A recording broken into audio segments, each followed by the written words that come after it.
Jeigu jis irgi iškniso Skype reklamos, jūs pataikėte ten, kur reikia. Žiūrėkite toliau. Taip, tai sveiki, čia ir vėl Vytautas. Ir jeigu nesupratot, kas tas krebždėjimas, tai aš tiktaką valgiau. Liko paskutinis tiktakas. Reikia juodai dieną išsaugot. Taip, ir dabar ši pamokėlė bus apie Skype reklamas, taigi čia keltas chatų. Ir chatų languose, jeigu nepastebėjote, štai va tokios nesąmonės darosi. Va čia, visur. Ir jeigu nežinojote, tai visos šios nesąmonės pradėjau darytis tada, kai Microsoftas nusipirko Skype'ą. Ir jeigu nežinojote, tai Microsoftas už Skype'ą sumokėjo 2011 metais $5,5 milijardo. Taigi, gan suprantama. Jeigu tu kažkam išleidai $5,5 milijardo, galbūt norėsi kada nors, kad tie pinigėliai atsipirktų. Ir kaip tie pinigėliai atsipirkinėja, tai su nulistom reklamom. Visur. Na, visur. Chat languose. Bet tai nėra didelė problema, kadangi kas nori, šias reklamas gali pasinaikinti. Ir kaip tai padaryti, paaiškinsiu tuo jau pat. Mums reikės atlikti 2 žingsnius. Tai pirmas būtų užblokuoti štai šį puslapį. Užblokavus šį puslapį nustos veikti home screenas. Šis home screenas, kuriame yra dar daugiau reklamų. Taigi, kam reikia šito screeno. Ir viskas. Beje, reikės šias reklamas blokuoti kiekvienam vartotojui atskirai. Taigi, jeigu kompiuterį naudojasi keli useriai, vartotojai, tai reikės nueiti į kiekvieno userio config failą ir pašalinti tam tikrą eilutę.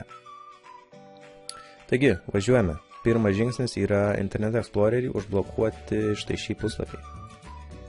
Taigi, iš šio puslapio Skype'as gauna visas reklamas, bla bla bla. Taigi, mums reikia atsidaryti Internet Explorerį. Čia nueiti į Tools, Internet Options, tada Security tabas. Ir čia matome šitas raudonas ženklas kažkoks. Ir tada paspaudžiame Sites. Ir tada čia Add this website to the zone. Pašalinam, kas čia įdėta. Ir Paste. Taigi mums reikia įdėti https://apps.skype.com. Spaudžiame Add, Websites, įdėtas, viskas, Close, OK. Taigi, pirmas žingsnis atliktas, užblokavome, iš kur Skype'as gauna visas reklamas. Dabar mums reikia nueiti į userio konfiguraciją jūsų lokaliame kompiuteryje ir pašalinti vieną eilutę. Taigi, kaip ją surasti, kur mums reikia eiti, tai galima eiti į C, users, tada jūsų vardas, updata, roaming, Skype ir tavo Skype vardas, arba tiesiog galima atsidaryti, tarkime, my kompiuterį, čia įrašyti procentas, updata, procentas, tada enter ir čia mums reikia susirasti Skype'ą, taigi Skype. Tada einame į savo vartotojų katalogą, šiuo atveju klauskite LT, ir čia mums reikia susirasti config.xml failą. Tada ant jo spaudžiame dešinį pelės klavišą, open with, atidaryti su, ir tada pasirinkame tiesiog notepad. Ir matome, čia turime daug visokio kodo, ir ko mums reikia, tai kur tas mūsų tekstas. Čia mums reikia susirasti advert placeholder. Taigi galime tiesiog šį tekstą nukopijuoti. Copy. Tada čia galime jį susirasti. Galime paspausti Ctrl F. Ir tada paste. Įdedame šį tekstą ir find next.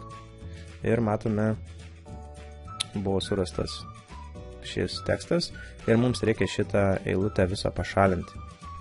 Taigi, delete, tada išsaugome šį failą, file, save ir viskas. Dabar reikia tiesiog perkrauti Skype'ą ir visos šios reklamos turėtų būti dingę. Taigi pabandykime. Kur mano Skype'as? Quit. Sudarome Skype'ą iš naujo.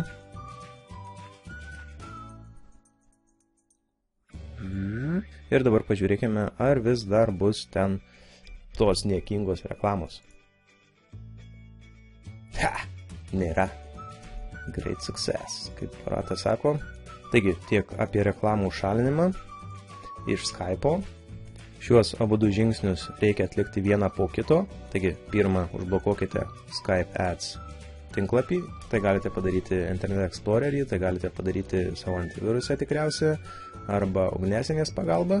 Taigi, čia kaip norite, taip darykite. Ko gero lengviausia tiesiog Explorer'yje įdėti tą svetainę į draudžiamus puslapius ir tada taip pat mums reikia pašalinti tą eilutę iš konfiguracinio failo, būtent iš to userio, kuriame norite, kad neberodytų Microsoftas tų suknistų reklamų.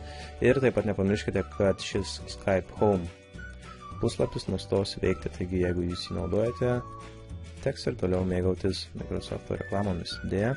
Taip pat vienas priminimas, šis update katalogas yra sisteminis katalogas ir jis bus pakavotas. Taigi matome, jis šiuo atveju yra atkavotas, bet jisai yra šiek tiek blankesnis. Ir kaip atkavoti visus katalogus, tai mums reikia ant Windows 7 paspaudžiame Alt klavišą, atsiranda speciali juosta, tada Tools, Folder Options, tada View ir tada Show Hidden Files and Folders and Drives. Pažymime šį meniu ir OK. Ant Windows 8 bus meniu tiesiog vos čia viršuje, tiesiog pažymėsite Show Hidden Folders ir šis katalogas atsiras.